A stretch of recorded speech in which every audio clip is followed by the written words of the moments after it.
নমস্কার বন্ধুরা, আমিও বাঙালি রান্নাঘরে সবাইকে স্বাগত জানিয়ে আবারও একটা রেসিপি আপনাদের মাঝখানে শেয়ার করতে চলেছি। সেটা হচ্ছে আলু দিয়ে খাসির মাংসের ঝোল। তাহলে চলুন দেখে নেওয়া যাক আজকের রেসিপি।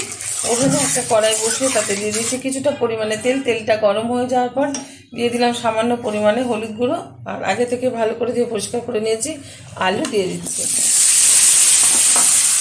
ভালোভাবে ভেজে তুলে নেবো একটা পাত্রে। এখন কিন্তু আলুতে কোনো লবণ ব্যবহার করা যাবে না, লবণ ছাড়াই ভেজে নেব। আলুগুলো ভেজে তুলে নিয়েছি একটা পাত্রে। এখন এই তেলেই দিয়ে দেবো দুটো তেজপাতা, কিছুটা গোটা জিরে ফোড়ন। একটু ভালোভাবে ভেজে নেব। ফোড়নটা ভালোভাবে ভাজা হয়ে গেছে। এখন দিয়ে দিচ্ছি আমি কিছুটা গোটা রসুন। হালকাভাবে ভেজে নেব রসুনটা। হালকাভাবে কিন্তু রসুনটা ভাজা হয়ে গেছে। দিয়ে দিচ্ছি কুচিয়ে রাখা পেঁয়াজ। পেঁয়াজটা লাল লাল করে ভেজে নেব।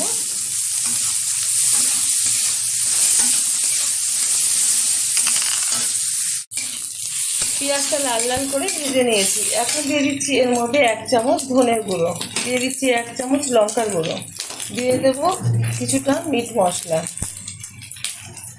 দিয়ে দিচ্ছি 1 চামচ হলুদ গুঁড়ো, দিয়ে দিচ্ছি 4টে কাঁচা লঙ্কা চিড়ে নিয়েছি। এবার ভালোভাবে একটু মিশিয়ে নেব। এখন দিয়ে দেবো আদা বাটা, রসুন বাটা, দিয়ে দিচ্ছি টুকরো করে রাখা একটা টমেটো। সামান্য পরিমাণে একটু জল দিয়ে দিচ্ছি। ভালোভাবে কষিয়ে নেব মশলাটা।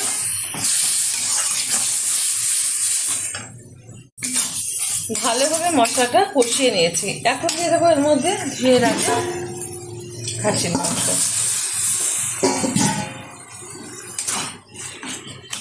খাসির মাংস বা মাটন, যে যেটাই বলে থাকো, ভালোভাবে মশলার সাথে কষিয়ে নিচ্ছে মাটনটা। দিয়ে দিচ্ছি পরিমাণ মতো লবণ। যতটা ঝোল রাখা হবে সেই অনুযায়ী কিন্তু লবণটা ব্যবহার করতে হবে। দিয়ে দিচ্ছি ভেজে রাখা আলু।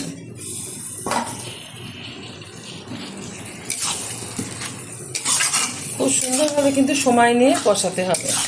মাটন যত সুন্দর কষানো হবে মশলার সাথে, ততই কিন্তু টেস্টফুল হবে খেতে। ভালোভাবে কিন্তু খাসির মাংসটা কষানো হয়ে গেছে। দিয়ে দিচ্ছি পরিমাণ মতো জল, দিয়ে দিচ্ছি ভালো ফ্লেভার আসার জন্য একটু গরম মশলার গুঁড়ো।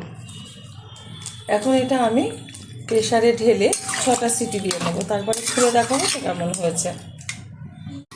ঢাকনাটা তুলে দিলাম, মানে খুলে দিয়েছি।